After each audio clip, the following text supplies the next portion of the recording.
What happened to little Timmy? Oh, the storm ate his brains. I think you're confusing that with zombies, sir. Anyway, we got a couple giveaways here before we...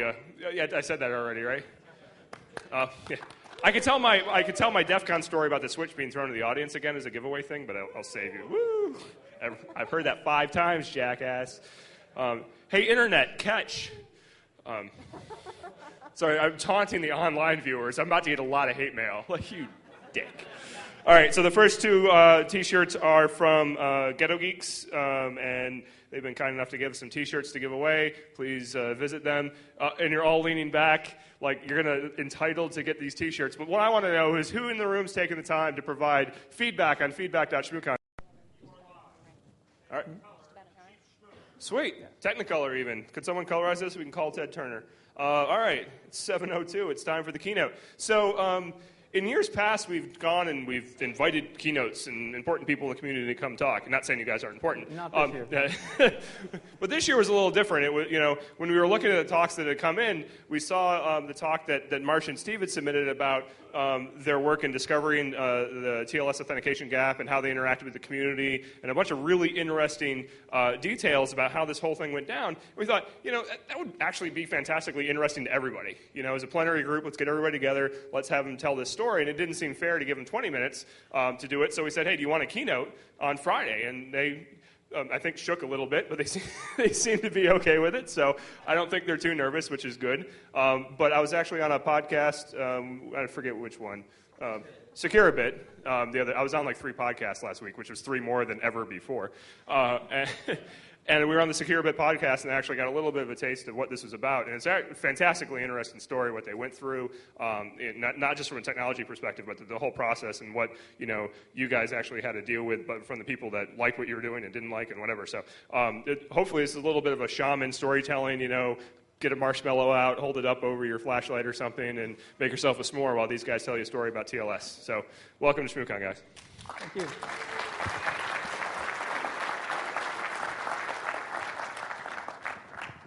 Thank you, Bruce.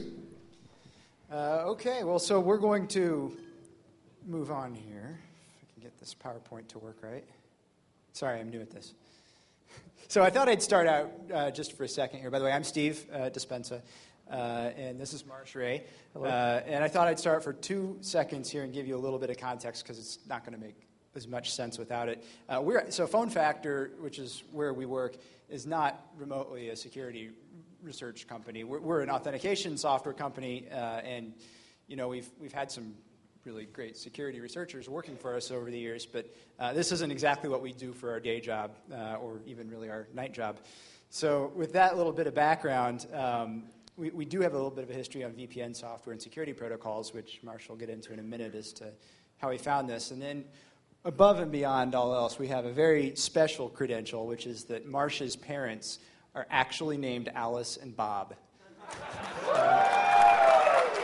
Thanks, Mom. Thanks, Dad. All right, so just real quick, we are going to attempt at least not to put people to sleep with the backstory on the flaw and how to address it. We'll talk a little bit about what the world was like during the private disclosure period, and then the public, inadvertent public disclosure and what's happened since then, and spend a little bit of time at the end talking about some of the many lessons that we've learned along the way. So with that, I will hand it to Marsh. Okay. Thanks, Steve. It's an honor to speak before you all. Looking forward to being snowed in with you for a few days here, and looking forward to turning cannibal with you all after the food runs out. So, in short, I was at work and interested in this stuff and started digging around, and I found a bug. There were a few things that kind of led up to this discovery. One thing is we had been having a negotiation with Microsoft about securing MSRPC traffic over S-Channel, which is something that we used in our product. And S-Channel is an implementation of SSL and TLS, and we were trying to make sure that we had strong mutual authentication over that connection. A question came up in a forum that I answered it and started second-guessing my answer later on. And we just had a series of good discussions that summer about, what was required to prevent a man in the middle over a real protocol. So I was doing security code review on code for our product, which in this case was part of an Apache module. And I started debugging down into mod SSL when I came across this curious comment, this bit of code.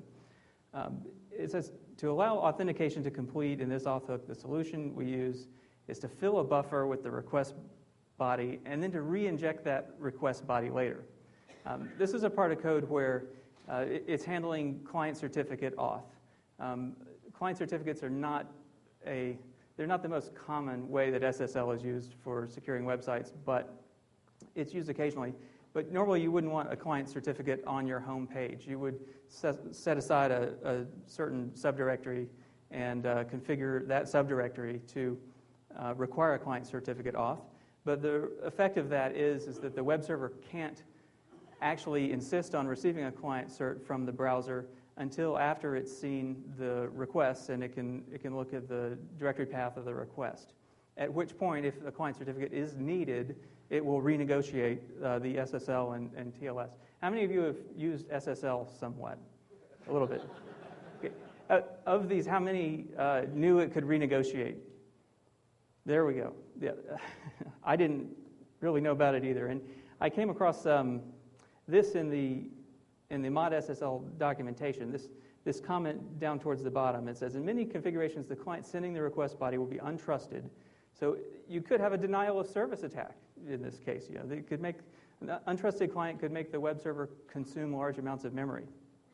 So there have been many people who have been very, very close to spotting this thing over the years. It's just kind of fun to just see how close everyone had been and missed it.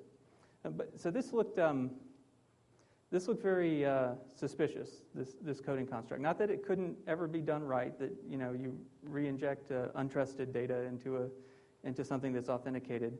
But it seemed like the type of opportunity for error where an error would result in an exploitable security vulnerability. And I started tracing down into the mod SSL and the open SSL code and reading the SSL TLS RFCs just to see if there was anything that enforced this continuity of identity across the renegotiation. And I couldn't find anything. The TLS RFC doesn't really talk a whole lot about renegotiation. This was something that was introduced into the SSL v3 protocol by Netscape, and they didn't really talk about it a whole lot. I mean, the word renegotiation only occurs about twice in the whole 60-some page TLS spec. And a certain form of renegotiation where the client just initiates the renegotiation only gets half a sentence, where it says that the client on its own initiative can initiate a renegotiation of the security parameters. So many long nights and weekends later, I ended up with this, which is working exploit. If you see in the interesting part is there in the middle, following the SSL stream, what the web server sees is get/evil HTML. And that is the part which is injected by the man in the middle. And if the demo gods are smiling, I'll see if we can show this.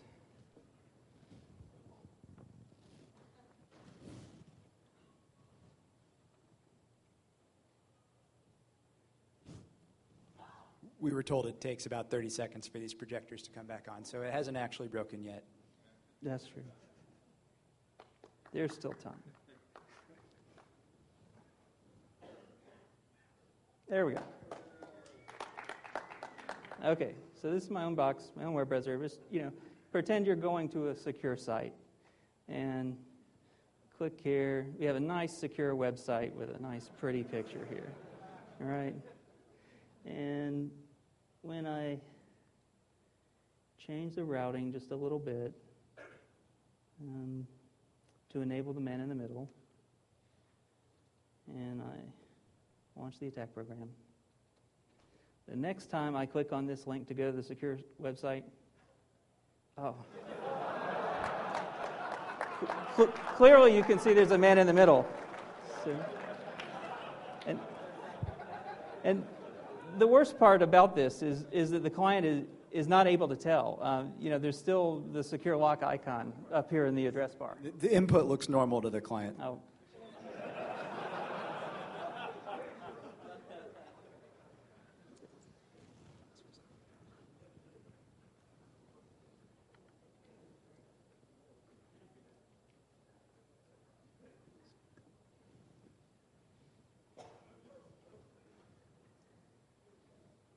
So we immediately understood the significance of this. SSL is a critical data security protocol for the whole internet.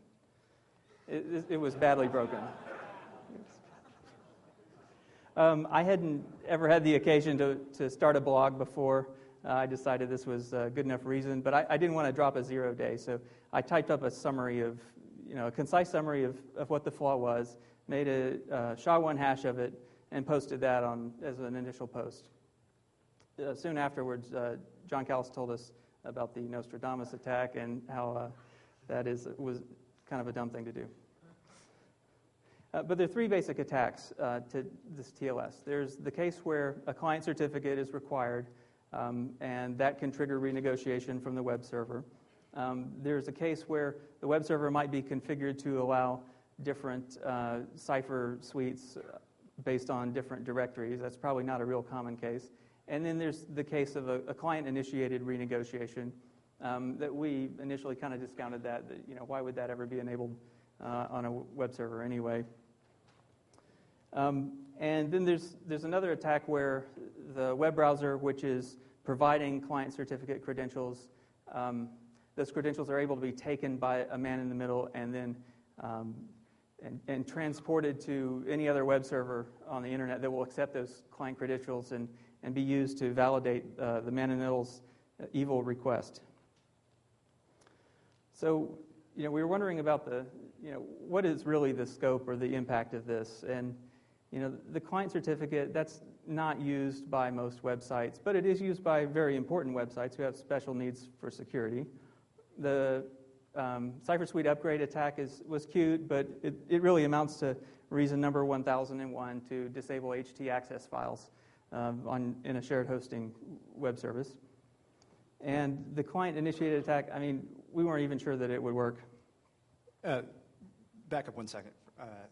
One of the reasons we weren't sure that it would work is we actually initially tested that against Microsoft IIS and found that, in fact, if you try to send an unsolicited client hello, it resets the TCP connection with prejudice, and that's that. So we kind of assumed that was the end of it, and nobody used it. So, is renegotiation worth saving? If 95% of sites can live without it, why didn't everybody just patch to disable renegotiation and then everybody will be secure again? It's not like application developers even knew that it existed, in the most part anyway. But there's an interesting parallel with this thing called IP source routing, if everybody's heard of it. Presumably that was once useful to somebody for something, but as it stands now, I think network administrators, if they don't know much, they know that IP source routing is something that you should block at the firewall, and so it's in practice not usable for serious stuff. But one thing that requires renegotiation is Tor. Tor uses renegotiation in order to refresh the crypto keys because it keeps up long-running TCP connections and TLS connections and transfers large amounts of data over them. It also tries to hide the credentials. So yeah, it uses client certs, and renegotiating is a way to pass the client cert not in plain text, but protected from at least a passive eavesdropper. Another thing that uses TLS renegotiation is web services. Microsoft's invested a lot in this web services framework architecture, and client certificates are really the recommended best practice for providing for client authentication in this model. It's way better than putting a plain text password in a text file somewhere that the thing reads on startup. And so our entire goal at this point was really to make sure that Microsoft's business model was protected. What does it take to get some schmoo balls up here? Jeez, God. Sorry. And then, other things that require that are protected with client certs are America's only strategic UFO base at Area 51, and the canisters of alien bodies that they keep in waste storage containers buried deep underground, as well as other scary objects. See, at this point, Marsh had been awake a very long time. And we were starting to speculate wildly, and we thought, but the reality is, obviously, the Department of Defense wouldn't get stuck in something like this, right? So the DoD CAC Common Access Card System has 3.5 million active cards, 1 million active card readers, and it operates primarily based on client certificates. The system is used to access, secure websites all across the military, and possibly, other uses as well. Anything that could talk TLS is potentially pulling client certificates off of this smart card. Here's an example, just a quick search and clicking around on the web. I mean, this was no deep hacking. This is just, clicking around on the web. Here's the U.S. Department of Defense military health system as an example of this mixed model client authentication environment. It's inviting you to log in with the Common Access Card, and it didn't ask for a client certificate when I pulled up the page initially. So it's got to be doing a renegotiation under the hood, and that's got to be vulnerable. And the real issue here is that, in this database behind this web front end, are the personally identifying information of everybody who's ever, taken a bullet or shrapnel for, to defend this city. And I think that's probably worth trying to protect. These people who are vulnerable right now. And it's not like their administrators did anything wrong to configure this site.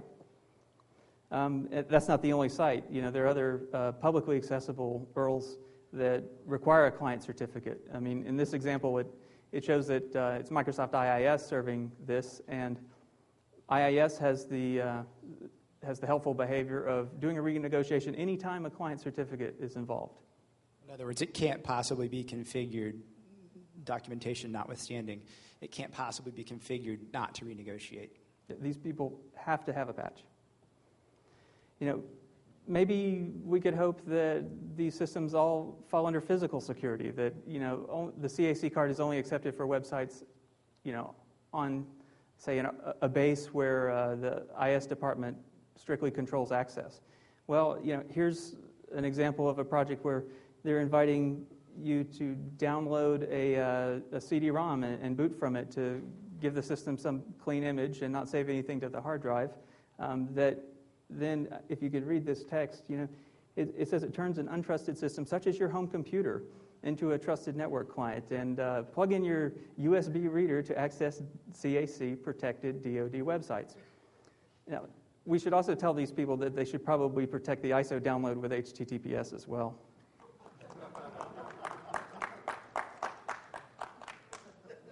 All right. So, we had a lot of interesting conversations about this and realized over a period of time that this was going to need a coordinated effort to fix. Actually, that's not entirely true. Marsh, I think, realized it was going to need a coordinated effort in about 5 seconds of inspiration, and it took a couple days to talk me into it. But, well, it's a protocol level problem, and the only way to fix it is to patch all the web servers and all of the clients in the world. So we weren't ambitious about it at all, but exactly. So the deal here, of course, then is because of all the people that would have to be involved, this thing was virtually guaranteed to leak out at some point. On the flip side, we wanted to engineer a disclosure where there was a near simultaneous disclosure to all the affected parties for a bunch of reasons. One of them is that there's an interesting sort of tension between some of the vendors that are affected here. Like, for example, Apache and IIS are fighting for market share, and one's the most popular web server on the internet, and the other's got more business pages. I don't know. Anyway, you can imagine an open source project shipping a fix and then saying, hey, this is why you should be using open source. We expected the open source projects would all have a patch within hours and leap the vendors by months. Exactly. We expected that. So at any rate, and then there's some other really interesting things. Like, for example, IBM is heavily dependent on Java. So they're shipping components from Sun and from the Apache project, which then are in turn dependent on other open source projects. IBM is directly dependent on OpenSSL, so you can't just kind of disclose to the world and then leave IBM waiting for, or can you, for weeks while the OpenSSL patches. So at any rate, we decided we wanted everybody to kind of find out about this all at once, and ideally, we wanted to have as many computers able to be protected and patched, with a workable solution before the thing leaked out or was publicly disclosed. Try to minimize the number of vulnerable systems over time. That was the only objective metric I could come up with that we could have as a goal to try to minimize. And the hope, we knew that it would leak eventually, so we wanted to go directly to the people who actually own the code or the specification documents that would need to be changed in order to roll this out as a solution. So we needed a project. Project Mogul. And we named it Project Mogul. And by we, I mean Marsh. He told me he always wanted to be involved in something named Project Mogul. Since I was a kid. Well. That's right. Yeah, I mean, okay, for those who didn't know, Project Mogul is a Cold War Air Force project where they sent up these high-altitude weather balloons for something very secret. And they were the cause of all those UFO sightings. Exactly. So at any rate, I hated the name, and that didn't matter, apparently, so we used it. So as the first decision of naming the project as part of the project, yes, it turns out that Jeff Mogul is the third author listed on the HTTP 1.1 spec. I did not know this. I checked Wikipedia, and do you know him? Got off to a good start. I checked Wikipedia. The Moguls died out hundreds of years ago. I thought the name was free. There they are. Namespace collision, day one. All right, so we decided we wanted a disclosure plan, four basic phases. The idea was to first find what it was characterized to me as, I needed to find the gray beards and tribal elders of the data security world. So, I think some of them are here. Indeed, many of them are here. And disclose to some selected people first to kind of find out if we were nuts, working repro notwithstanding, and then to kind of pull together a small group of actual SSL implementation owners, code owners, and ideally start working forward towards a fix, and then over time widen the circle, right? So to start with it, maybe OpenSSL, pull in Apache, pull in Tomcat, I don't know, and keep sort of diffusing outwards, and hope for, at the end of it all, a controlled public disclosure. And even if it leaked before that, hopefully we could be as far down the path as possible towards having a deployable patch that went at the point where it did become public. So I've already gotten at least one comment from the audience on this before the slide even came up. One of the things that we we are full disclosure guys at heart, but this seemed like an odd case with being a pretty being an SSL bug and a protocol bug. So we necessarily had to get people on both the client end and the server end to agree on the solution as a protocol change, and that was going to have to take time. Right. So we decided we wanted an NDA, and universally we're laughed at over it, and. Right up until the point where we disclosed the flaw. Microsoft and Google actually did not laugh at us. They were very enthusiastic about signing an NDA with us, and that was not part of the problem. That's true. There we go. All right, so at any rate, the other thing is we obviously wanted to put pressure on vendors to make forward progress because we didn't think it was fair to keep the open source community sitting on something for a long period of time when just to kowtow to vendors, commercial vendors. And so we wrote the NDA to expire at the end of January. So that was like 5 months, I think, 4.5 months or something from the time that we disclosed this to the group that we did. And, some people said, hey, I don't want to sit on this thing for 3.5 months longer than I need to. The first bit of advice that everybody we talked to universally gave us about this disclosure process was, don't end up like Dan Kaminsky. Is he here? Yes, he didn't make it. Well, yeah, it turned out, we picked this day, January 31st. It was my fault. I thought Black Hat was had just happened. I didn't realize it was twice a year at this point. There you go. Here's a question we got a couple of times. Why didn't you just go to cert.org, let them know? So So I went and took a screenshot, and there's this nice little box here. It says, please type your vulnerability here, and thank you, and we'll handle it from here. Well, this thing, we didn't have any idea to judge how many people we're going to end up knowing before the news actually got to the guy who could change the code or work on a spec change. And then I came across this cool document on their site.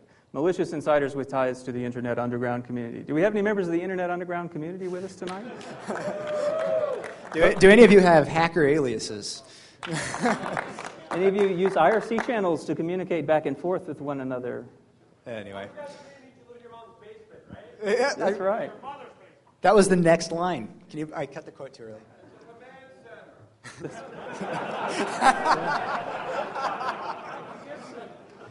All right, so I'd known Frank Haidt for a few years, and I thought he was, I trusted him to get some advice from him. So we gave him a call about this, and he confirmed our intuition.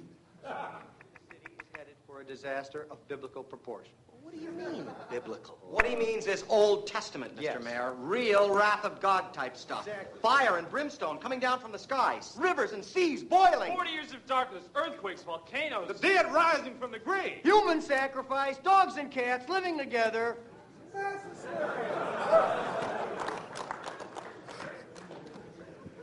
Yeah, so Frank, and literally the wrath of God stuff is a word-for-word quote from Frank. Okay, so at any rate, Frank's wife wasn't pleased with us because of the smoking again thing. At any rate, he basically put us in touch pretty quickly with some people for some peer review. So the first call I think we made was to John Callis. Thank you, John. Who offered us some wise guidance. After telling Marsh that he was an idiot to post in SHA-1. And the next call we made was to Ben Laurie, and Ben, of course, is an OpenSSL maintainer and an Apache project member. Dan Gear, because of his longtime involvement with Kerberos, of course. And finally, spent some time on the phone with Jennifer Granick on a number of occasions over at the EFF. She's an attorney who has more experience, at least, than anybody else I know of in handling these kinds of things. She gave us some good bits of advice as vulnerability disclosers. Indeed. So we thought we needed a disclosure plan, and it turned out we needed several. And that one aspect of the plan is probably the thing that was the most important in the end. We revved this plan over, repeatedly over nice long conversations. The best part of these plans were that we were throwing them away regularly. Exactly. And trying to keep the project flexible. So Plan A, which looks ridiculous in hindsight, was we were going to get all the code owners together, and by all we meant like 5 or 10 tops, all together in one room, tell everybody all at once after we got an NDA, and that was going to be, and then we were going to work on a solution. We thought that if we came up with a technical document that described the vulnerability in enough detail and presented the actual severity of it, at least what we knew about it, we could motivate the vendors to get the right engineers on the plane without us actually giving them the details ahead of time. So that didn't work. It turns out, for a variety of reasons, that we needed support people, and so Plan B was inform as few other people as possible, and that still didn't work because people, for some reason, didn't want to take our word for it that this was that this was a severe bug before they put their top engineers on airplanes with 1 week of notice to a mystery meeting. So. Stunning, like I said, in retrospect. So we revved the plan again, decided that we would tell everybody up front, and then get a commitment to get people to Mountain View. And the idea there, of course, was that we were going to get every individual company under NDA. Well, for a variety of reasons, that wasn't going to work.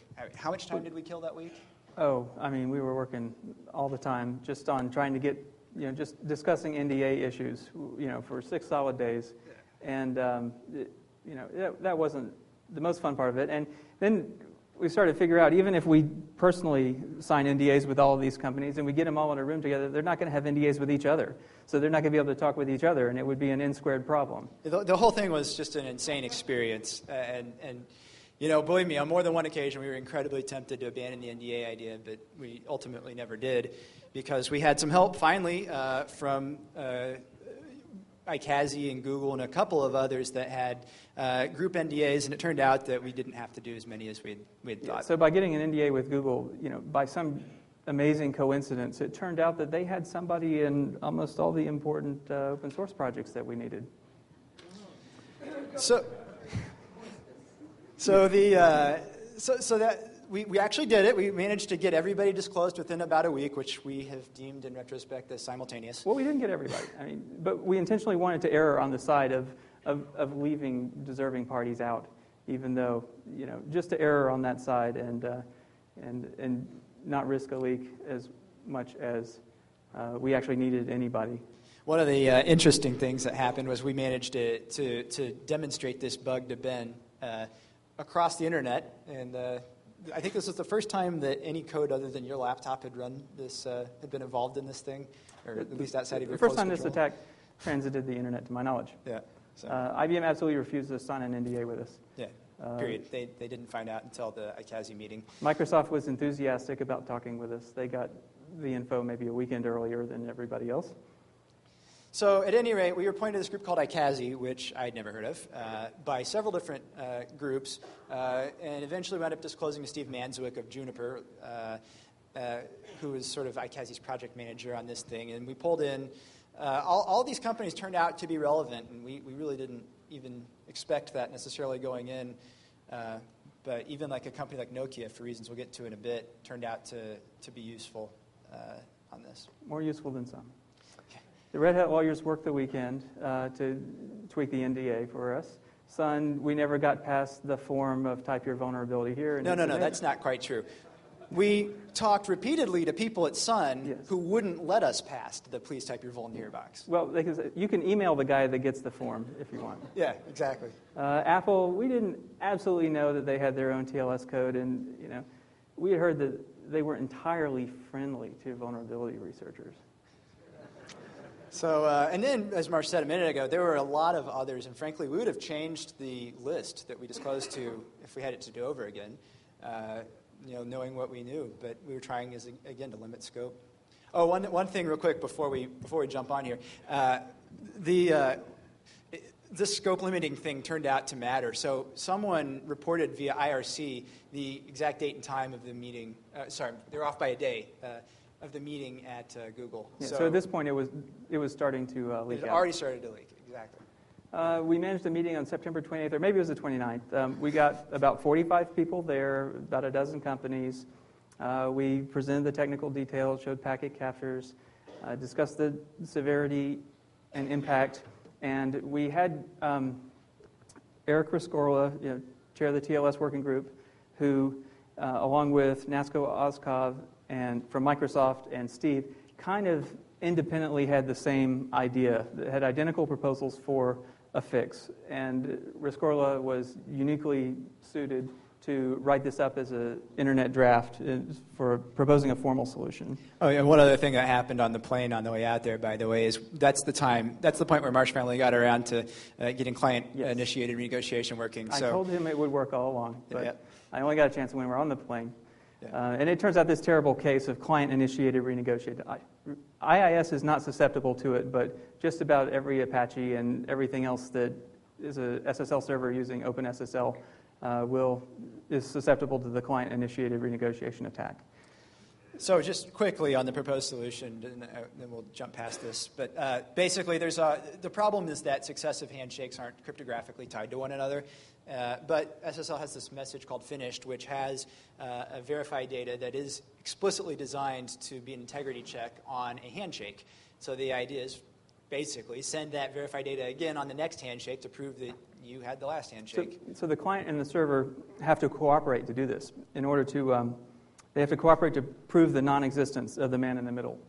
But in order for this fix to work, both the client and the server absolutely have to be patched, and they have to negotiate the use of this TLS extension was the mechanism of implementation. We could not change anything about the cryptographic calculations in TLS because from what we learned, that would trigger a cryptographic review in a lot of important deployment scenarios that could literally take a year or more to effectively be deployed. Okay, quickly, one of the other things that we learned that was interesting was how hard it is to build an ad hoc private team, cross-vendor team, to get work done.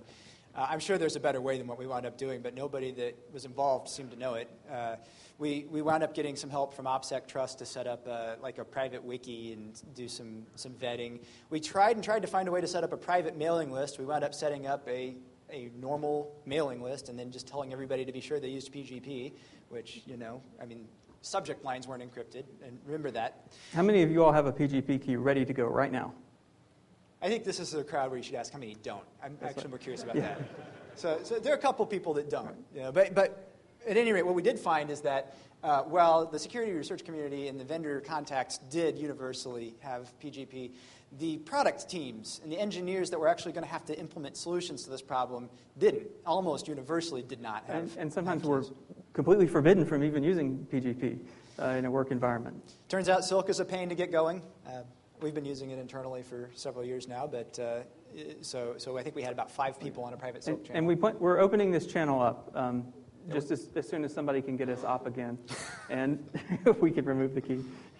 Last quick point, which we'll come back to again, I'm sure, is that after some really interesting initial discussion on this Mogul private mailing list, the vendors basically dried up, the commercial vendors, and we never did manage to get any useful data out of them.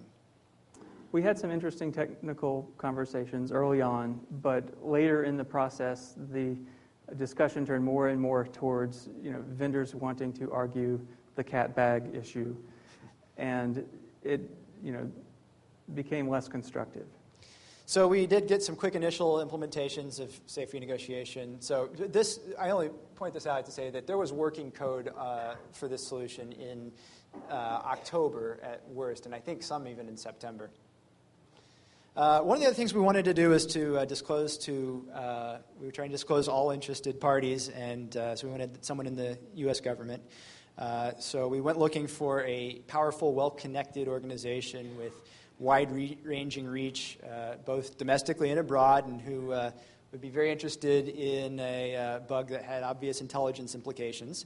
So we called the Internal Revenue Service, who put 3 accountants on an airplane that week to Kansas City, where Phone Factor is headquartered. And they were really nice to deal with. I have to say, true story. During the entire process, the IRS was the most sincere and friendly group to work with. All right. So remember that expiring NDA? It turns out that absolutely nobody was happy with it, as I said. That's life.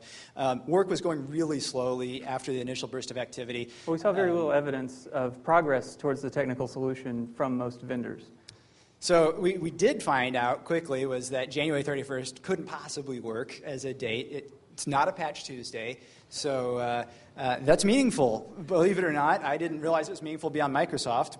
So what do I know? But it is. Other vendors tie their stuff to that, and admins are expecting it and all that. So it's not a weekday. It was a Sunday, I think. And like Marsh said, holy crap. Someone pointed out to us fairly quickly after we published this. Did you know that Black Hat starts on the day your NDA expired? Whoops. I'm seriously. So at any rate. So don't be like Dan.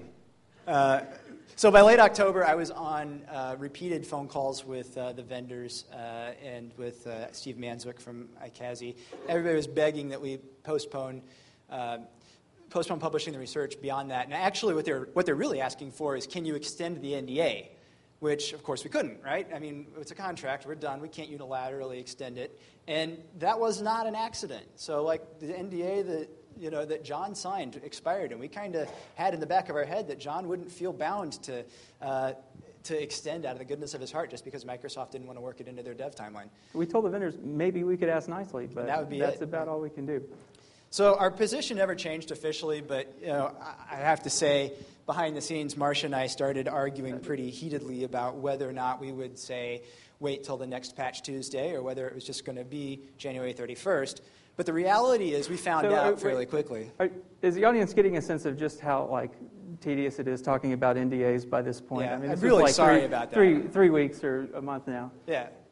At any rate, but this is the reality of the situation. It wouldn't have mattered. So we were asked by one vendor to wait until May, and another vendor to wait until August, over a year after this thing was originally discovered. And then we finally never started to gonna clue in that these people who were security incidents response coordinators from certain vendors were...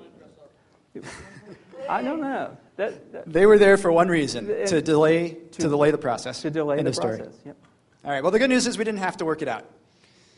So we had been watching the IETF channel bindings work on the TLS mailing list for a while, and without getting into the backstory on channel bindings, Essentially, the this reality bug is is... a channel bindings bug, Yeah. except that their channel bindings work was vertically in the protocol stack, and this bug was horizontally on the connection across the renegotiation. But at any rate, they were getting their breadcrumbs closer and closer together until one day we were all flaming each other wildly on the mailing list, arguing about the cat in the bag with no appreciable vendor progress, when the TLS mailing list turned into full disclosure for a day. And I don't think you probably can read that, but this is Martin Rex of SAP, and the subject line said, MITM attack on delayed TLS client auth through renegotiation. He had worked all in it the out. subject line. Yes. All the details were there, the essential details. He had worked it out and decided the best thing to do would be to drop it as a 0 day on the public mailing list. So I called Martin, and I said, hey, guess what? There's a project going on. We've known about this for months. Please, could you keep it quiet for a second while we figure out how to react to what you just did? Because it wasn't immediately obvious to anybody other than, I think, Marsh. So at any rate, we had a call with the Project Mogul team, mostly with the vendors, frankly, the commercial vendors, who all unanimously decided that they hoped it went away. And they gave us the very clear message that it would be extremely irresponsible of us to publish the entirety of the research, because after all, nobody's going to notice. It was just a techie mailing list, right? So, did anyone notice?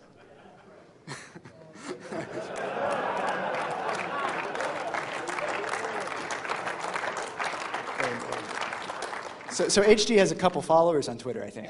Yeah, let's see. A couple thousand. A few people clicked on it. Yeah. It got retweeted. All this was on a conference call. During the call, we're Steve sitting and I there. are taking constant static from, the VPs of several very large companies about how this is just not happening. Yeah, this is going to get swept under the rug. So I got bored with the whole thing. Yeah, Steve didn't have anything else going on in his private life, and decided to, take a week off to have an addition to the family. Let's hear it. Phoebe, everyone. So, anyone want to guess how long it took for working exploit code to be posted to full disclosure? And it wasn't mine. 2 days. I had guessed, this is a pretty complicated thing to exploit. I mean, it took me like 3 weeks of late nights. And so I felt kind of dumb. It's 18 hours and 34 minutes. And this is an attachment. SSL.c is a working exploit. Initial reactions. I came to work the next day, starting to get phone calls from media. Well, hold on a second. The night before, so while I'm sitting there on the phone with Kazi getting squawked at about this. I let Steve do the conference calls, Yeah. and he didn't entirely know what I was doing. But I took, all of our research. I had a few hours to kind of polish up the paper we had written and update it and posted it all on my blog. So we went full disclosure with everything we had. I did not want the world to go through a period of confusion and misinformation or partial information when I was sitting on all the data and the basics of the exploit were out, including working exploit code. So the next day we had a couple of initial reactions. Moxie Marlowspike had a very helpful quote, "The sky is not falling," and there's not a reason to panic. And another common interpretation of the attack was it's just like CSRF attacks in that the attacker gets to specify the URL, say, or the request. And that analogy doesn't hold perfectly, but there was a lot of initial hope that the mitigations that had been put into place over the years against CSRF attacks would also help with this. That turned out not to be so much the case. We hadn't done this. We were definitely trying to underplay the severity of the bug so that we were not guilty of overplaying the severity of the bug. That was probably, not the most accurate characterization of the system, but we knew that we could count on some independent security researcher. In this case, it was Anil Kuramas, posted an attack on Twitter where using this limited plain text injection capability, the man in the middle could cause you to tweet your own password. And, That's right. yeah. So thankfully we got validation at this point. Now that it had been used to attack a social networking site, Slashdot declares that it's real.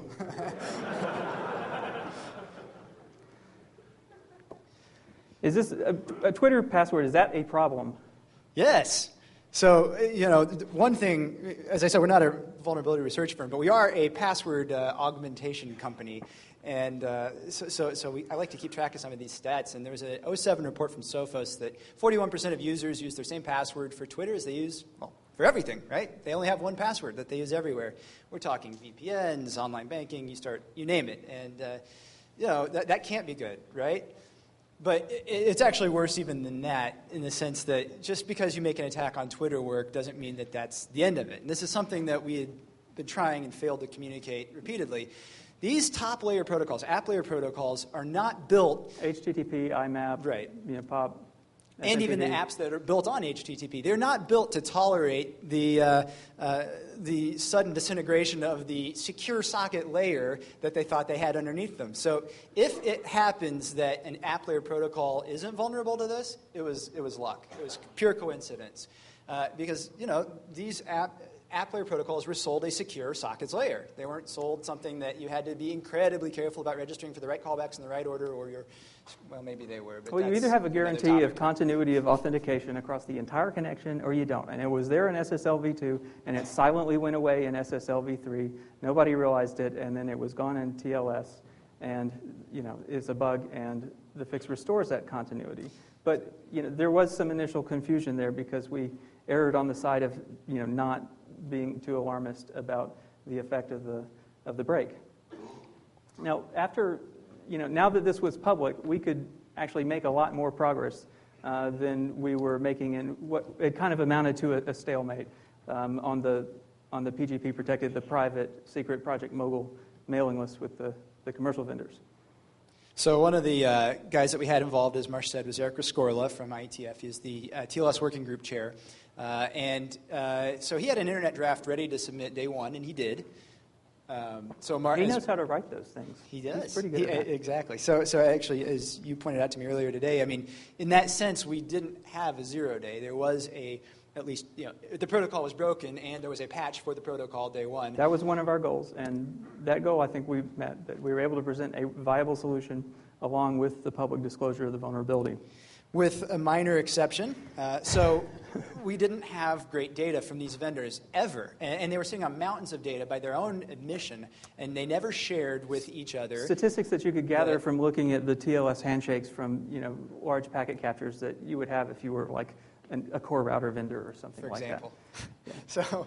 So we found out very quickly. So Ben Bollet from F5 found out when everybody else found out on November 5th.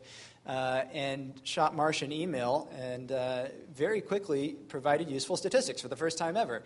Oh my God, SSL v3 accounts for 22% of all traffic in spite of the fact that 98% of SSL servers support TLS1 and better. I think that's thanks to Windows XP. It is. Windows XP did not support the older protocol. It will support it, I think, if you ask for it or set a registry value somewhere. At any rate, so there 22% of these handshakes are taking place with SSL v3, and the fix that we had proposed requires the use of an extension to the hello messages and the handshake protocol, which turns out is not well supported by SSL 3 implementations. So we came up with it's worse than not well supported. So for a period of time, SSL was completely orphaned, right? It was a Netscape spec, and Netscape disintegrated around this time. And so there's actually not even a canonical reference for the SSL v3 spec. And the two different specs that people cited most frequently contradicted each other as to whether or not it supported extensions. So it was anyway, make a long story short, there's now RFC 5746, which is in the final stages of RFC editing and will be published very soon. Maybe, perhaps hours. This is a graph of the volume on the different mailing lists of the project's activity. The red line that peaks initially is the secret PGP protected mailing list. So this represents the conversations that we were having with the vendors.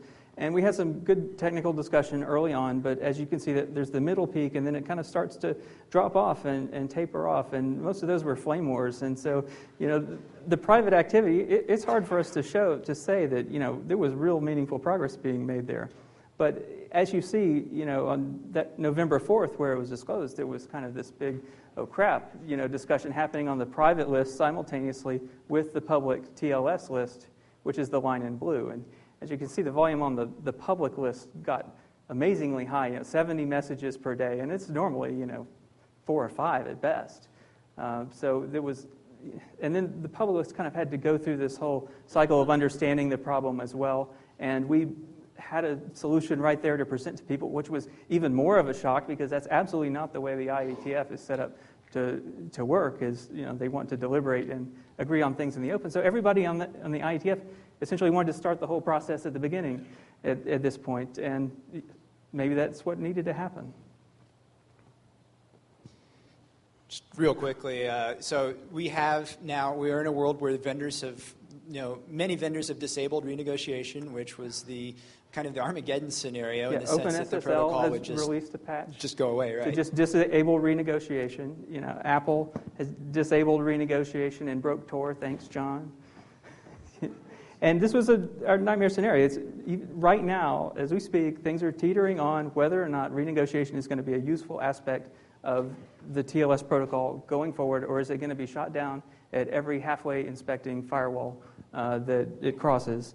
And as I think we tried to show, there's a small minority that is very critically dependent on this being a viable feature of the protocol.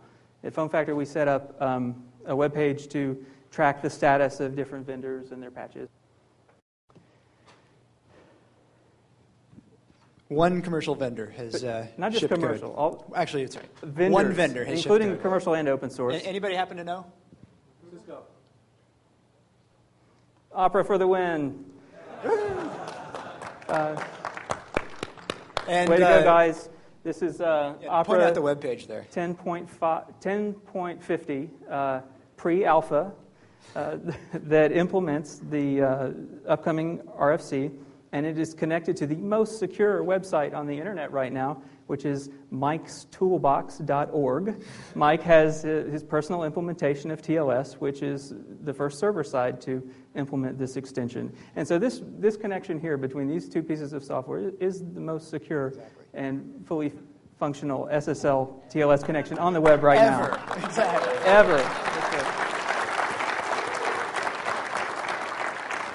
Turns out that not everybody has actually patched to turn off renegotiation.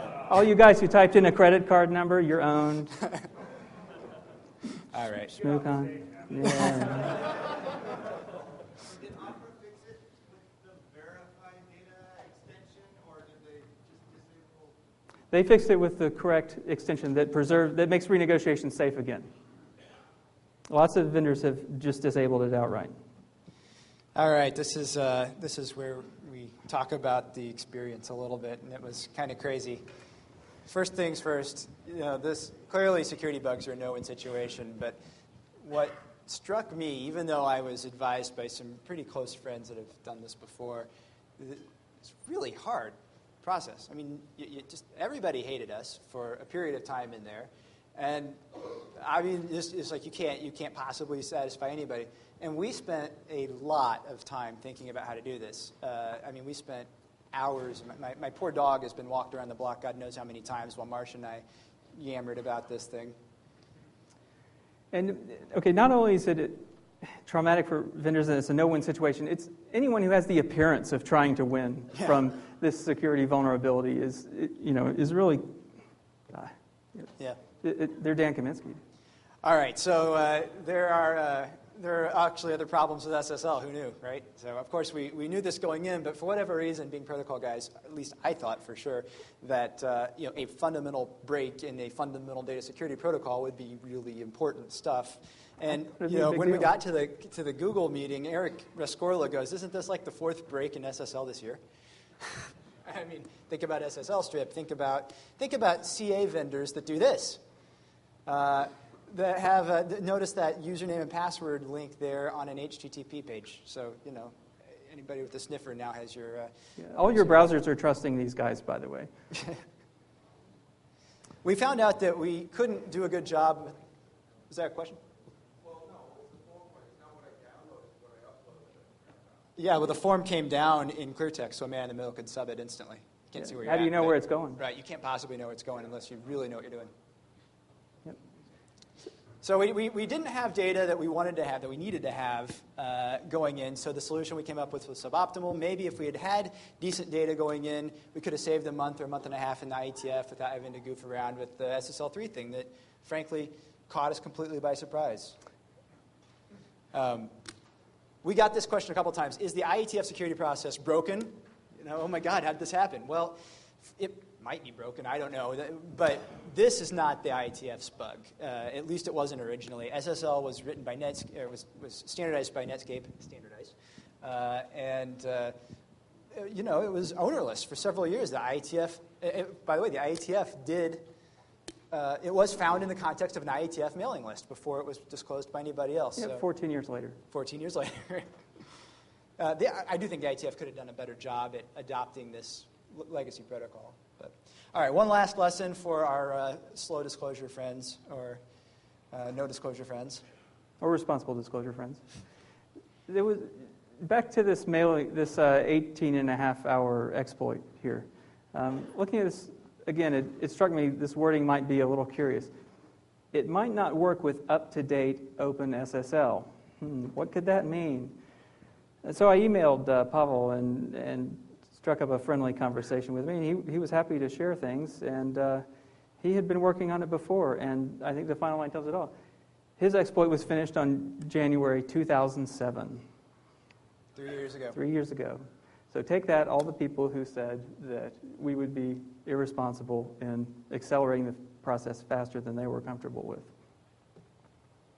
And we're going to leave it with an open question, which, maybe it's going to take time to tell, but did we achieve our goal of minimizing the exposure over time for this bug, or because I can't honestly say that we know that it would not have gotten all the systems patched faster had we not just taken Martin Rex's approach and dropped it as a 0-day on the public list. And that is all. Thanks very much.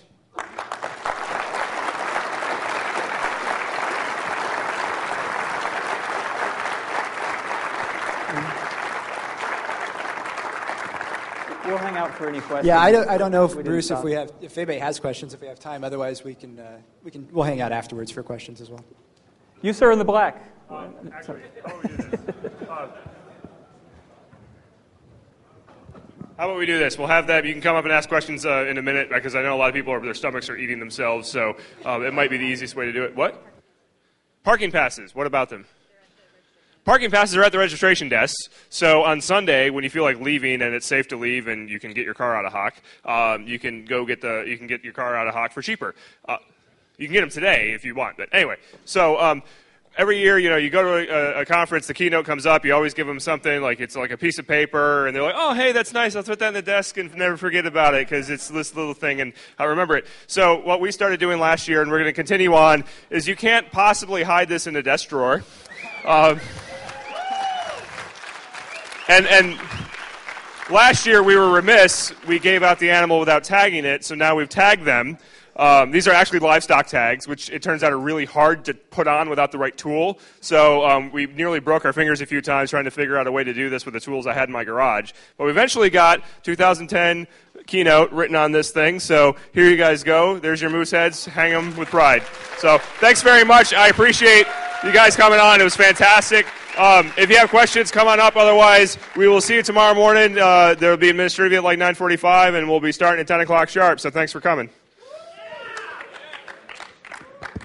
That's hilarious. I didn't catch everything, but that looked really good, and all the feedback I saw online and Twitter and